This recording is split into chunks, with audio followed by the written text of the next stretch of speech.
first of all, I wanted you to feel comfortable for our interview because it is the 30th anniversary of Sliders. I wanted to reunite with one of your old friends. Ah, yes. It's been modified slightly. Slightly.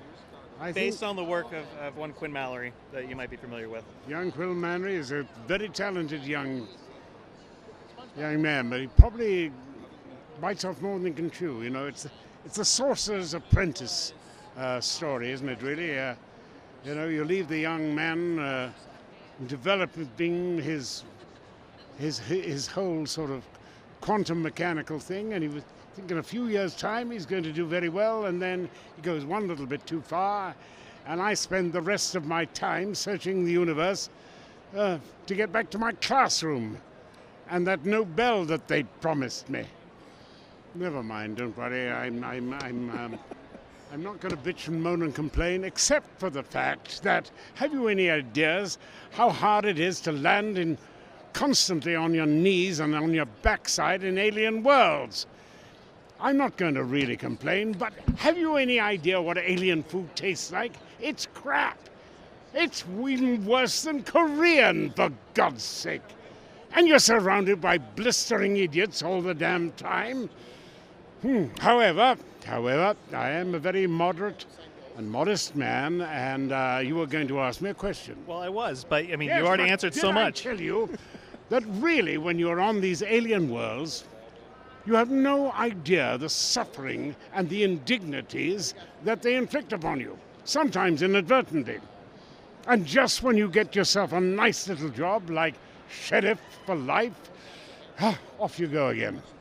I've had the pleasure of speaking with Jerry a number of times about Sliders, and I know that this was a very special show. For me, I grew up watching it with my family, and I would just love to hear, what does the 30th anniversary of this series mean to you?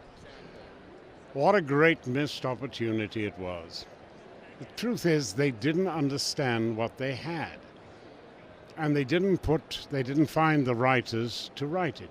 If you're going to write science fiction, it helps to have read some. If you're going to write science fiction, it helps perhaps to know a little bit about science.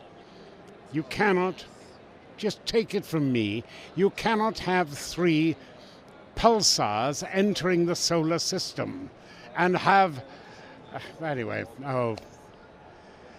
asinine dictu, as great Ben Jonson would say. No, it was such a missed opportunity, and just heartbreaking that we wasted that opportunity. You brought so much to the role, and I know that there were a lot of challenges behind the scenes, but I want to thank you for what you did bring to Professor Arturo, because it really did resonate with us as we were watching your journey. So it should do. Arturo represents the inquiring mind, and right at the moment we are so in need of good science and good inquiring minds, and that is why I'm proud to be doing quite a lot of work with NASA at the moment, though the budget cut is huge and hugely disruptive for any number of lives. But I was in the assembly room of the new Nancy Grace Romaine telescope, which is going to look at matter on a scale that has never been looked at before, and with luck might find the real evidence for dark space and dark matter, which actually seems to occupy 95% of our universe. It is so important, that work. And on a physical sense, what NASA is doing really complements the iterative design that Elon Musk is making as well. I was privileged to watch a launch at Canaveral 5 weeks ago, and it dawned on me then, as I looked at the second one that went into the sky that night, there were 3 rockets heading for the moon in the same week. What a glorious age we're living in.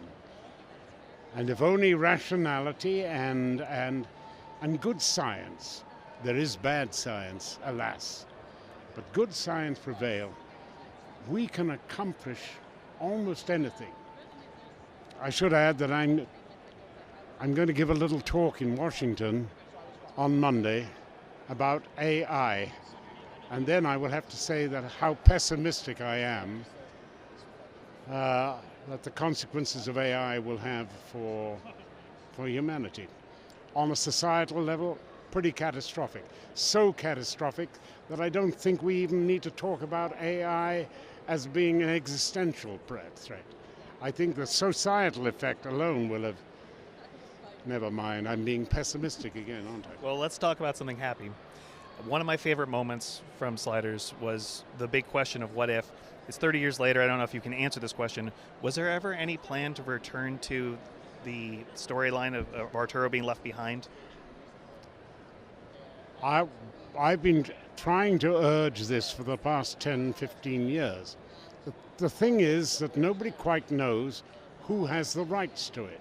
Truth of the matter is, you could revive it, and if the owners of it would realize that, get the four of us back together again, and God knows there's so many scripts that could happen with,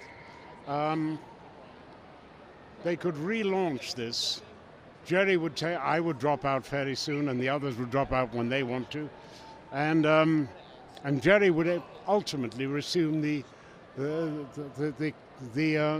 old man's position, and we would pick up people from other worlds, test them in front of the audience, and see where there was a core of new sliders to be made.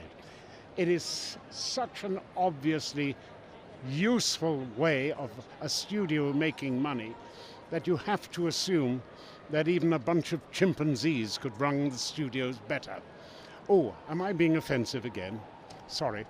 Well, the fact that you have Lord of the Rings, Indiana Jones, and Sliders on your banner brings me so much joy. I can't even begin to tell you. And thank you for everything that you brought to all of these wonderful worlds. Well, I thank you for coming, and I hope that this is the worst broadcast you have today.